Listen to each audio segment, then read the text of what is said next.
So this happened in my grandmother's village back in the 1960s, and nobody talks about it anymore. But when I was 12, my aunt got drunk at a wedding and told me about the child who was born looking at people like he'd already lived 1,000 years. What happened next? Nobody in that village ever forgot it. If you are just encountering this channel for the first time, please subscribe and give a thumbs up. Tell us the country you are watching from and your local time. It's so good to see you are enjoying this amazing story. My grandmother was the one who helped deliver the baby that night. She was the village midwife, you know, the woman everyone called when their time came. She delivered hundreds of babies in her life. Healthy ones, sick ones, twins, breech births, all of it. She always said she'd seen everything. Until that night. It was around 2 a.m. when old man Kofi came banging on her door. His daughter Amma was in labor, and something felt wrong. Grandmother grabbed her bag and followed him through the dark paths between the compounds. The moon was full, she remembered that detail specifically. Everything was silver and black. When she got to Amma's hut, the girl was already pushing. She was young, maybe 17, and this was her first child. The father had died 3 months before, kicked by a horse. So it was just Amma, her father Kofi, and Kofi's sister Efwa in that little room, plus my grandmother. Grandmother said the birth itself was easy. Too easy. The baby just slid out after 20 minutes like he was in a hurry to get here. The boy. He wasn't crying though. That was the first strange thing. Most babies scream the second they hit the air, but this one was silent. She cleaned him up, did all the normal checks. 10 fingers, 10 toes, breathing fine. Then she wrapped him up and turned to hand him to Amma. That's when she saw his eyes. They were open. Wide open. And he was staring directly at her. Now, newborns can open their eyes, that's not weird. But the way he looked at her, grandmother said it made her blood turn cold. It wasn't the unfocused gaze of a baby. He was looking at her. Studying her. Like he was reading her entire life story just by glancing at her face. His eyes, grandmother whispered. They were old. Ancient. Like looking into the face of someone who'd lived 100 years. Word spread fast in the village.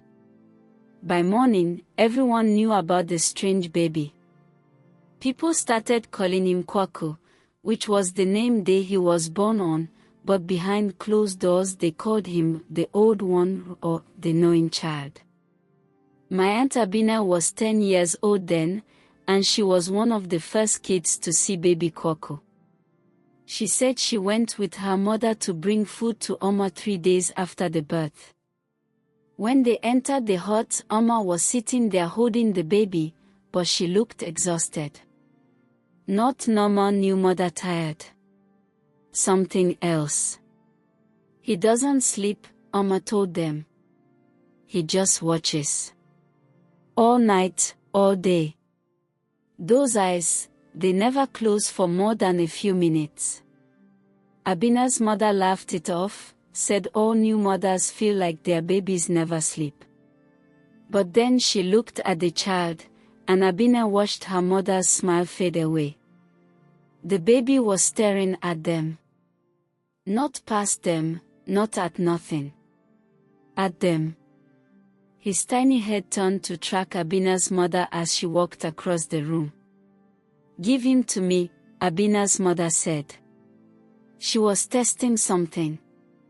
She took Kwaku in her arms, and the baby's eyes locked onto her face. She moved him, turned him, tried to distract him.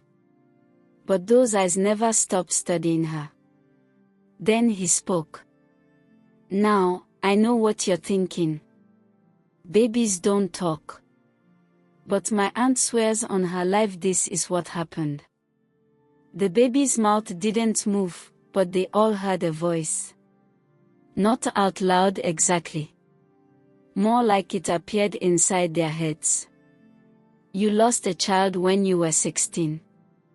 You never told anyone. Abena's mother went white.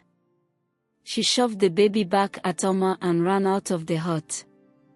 She never spoke about what happened, but Abena knew it was true. Her mother had an older sister who died young, but there were whispers in the family about a baby that came before, a pregnancy that ended badly. That's when people started to get scared. Over the next few days, everyone who held Kwako or spent time near him had the same experience. The baby would look at them, and suddenly they'd hear things. Secrets. Truths about themselves they'd hidden. Some people had it in their heads like Abena's mother. Others said they just suddenly knew that the baby knew. Old Man Mensa held the baby and heard, "You stole from the chief's storehouse during the drought." A young woman named Sawa looked at the baby and heard, "You're pregnant right now. You don't know yet, but you are." The village blacksmith picked him up and immediately set him down, his hands shaking. He never said what he heard, but he left the village 2 days later and never came back. People stopped visiting Oma. She was alone in that hut with her father and aunt, caring for this baby who wouldn't sleep, wouldn't cry, just watched and knew things no child should know. My grandmother went to check on them after a week. She found Oma crying, exhausted, barely eating. The baby was lying there in his basket, those ancient eyes tracking everything. "Make it stop," Oma begged. "Make him normal." "What does he show you?" grandmother asked. Oma's face crumpled. "Everything I've ever done wrong. Every lie I've told. Every mean thought I've had. He just looks at me, and I feel it all. The shame, the guilt. I can't hide from my own child." Grandmother went to the village priest, a man named Ose who trained in the old ways. He was the one people went to when modern problems needed ancient solutions. Ose listened to everything. Then he said something that made grandmother's skin crawl. "This child is not new. He's old.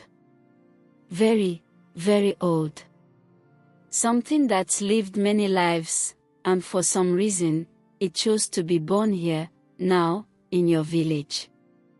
"Is it evil?" grandmother asked. "No," Ose said slowly. "But it's not entirely good either. It's something else. A spirit that's seen too much, lived too long. It's tired. And I think it came here to teach us something."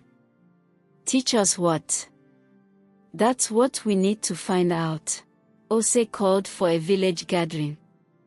This was serious business. When the priest calls a gathering, everyone comes. They met under the big baobab tree in the center of the village, maybe 60 or 70 people. Amma brought the baby, carrying him in a cloth wrap. Ose stood in front of everyone and explained what he believed.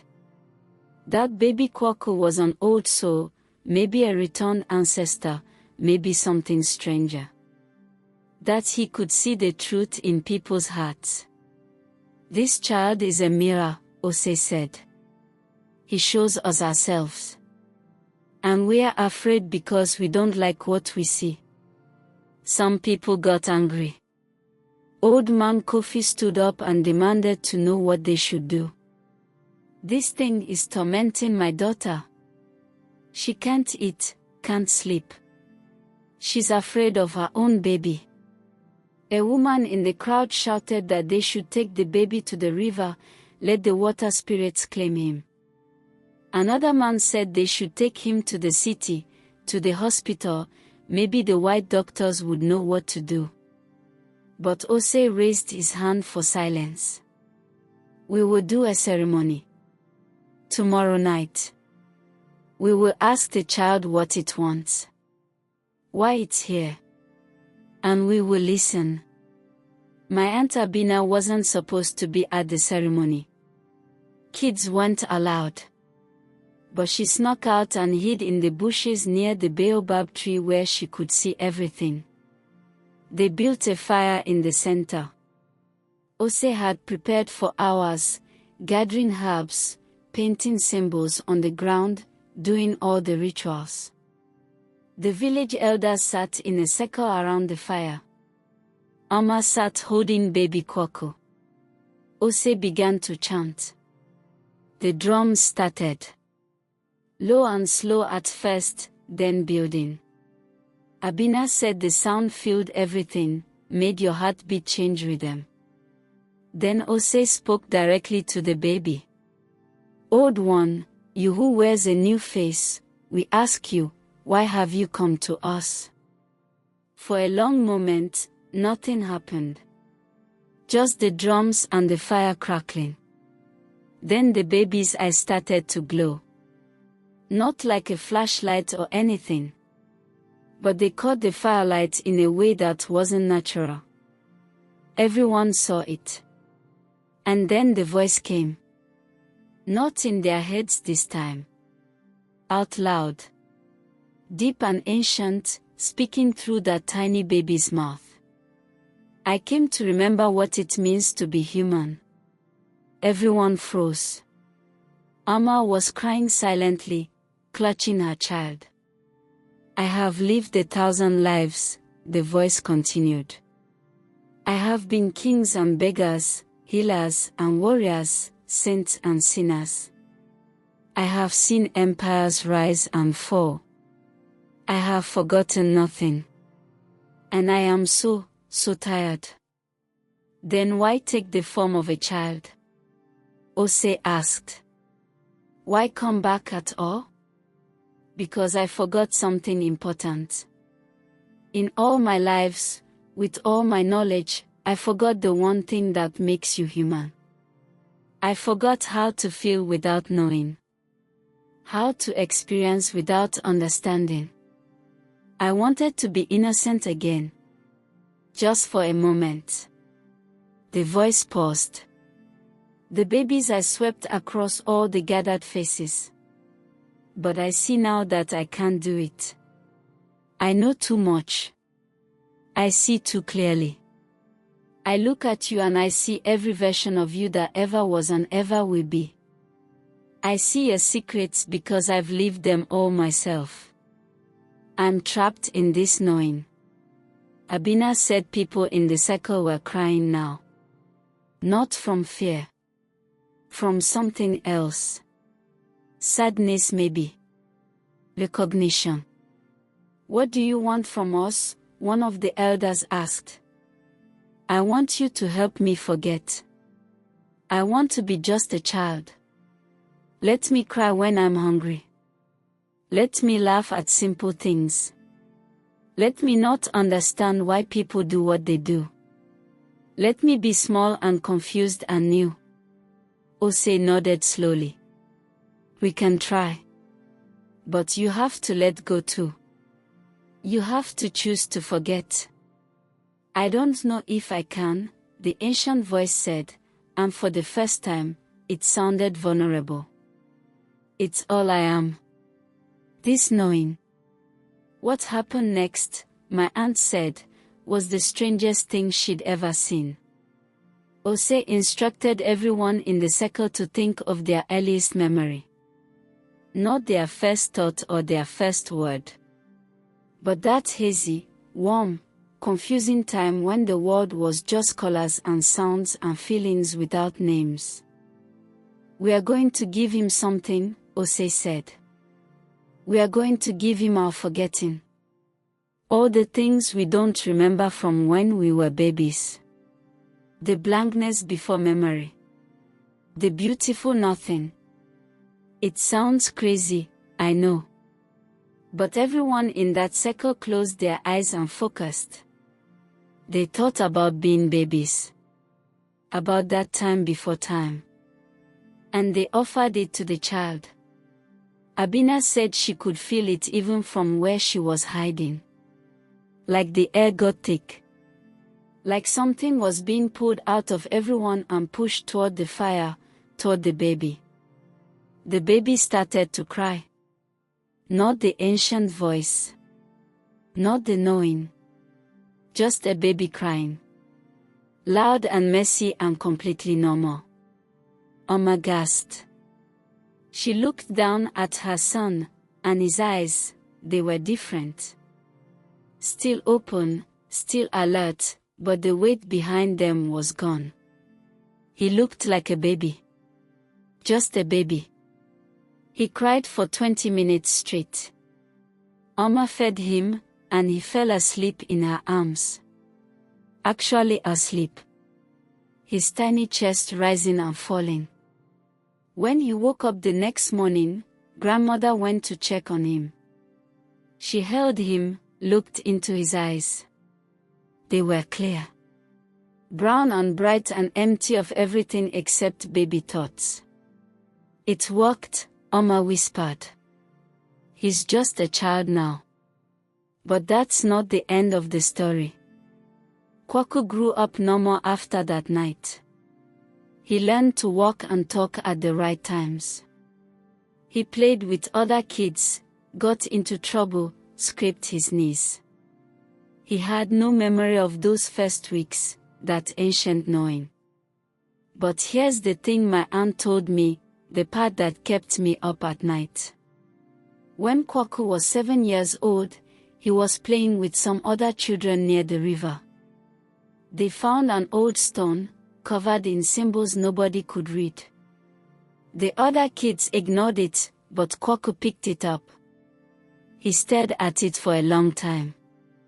Then he looked at his mother, who'd come to collect him for dinner.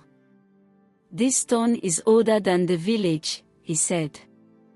It's from the people who lived here before. They carved these symbols to remember their dead. Oma felt her blood go cold.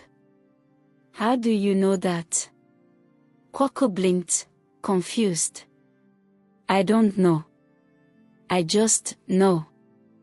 Then he dropped the stone and ran off to play, already forgetting what he'd said. It happened a few more times as he grew up. Little moments where old knowledge would leak through.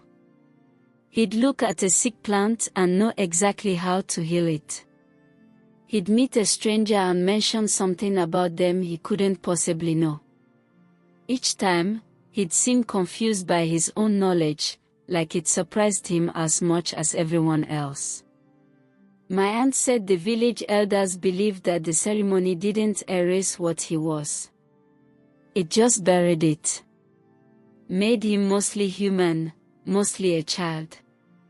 But underneath, the old soul was still there. Sleeping. Waiting. Kwaku is an old man himself now. He became a teacher, married, had children. Life's a normal life. My aunt says he probably doesn't even remember being the baby with old eyes. But sometimes, she told me, when you catch him at just the right moment, when he's thinking deeply about something, you can see it. Just for a second. That ancient weight behind his eyes. The thing that knows too much.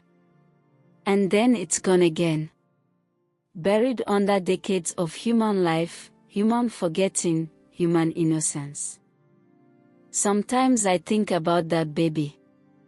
About what it must be like to know everything and be desperate to forget. We spend our whole lives trying to learn, to understand, to know more. Maybe the real curse isn't ignorance. Maybe it's knowing too much. If you are just encountering this channel for the first time, please subscribe and give a thumbs up. Tell us where you are watching from in the comments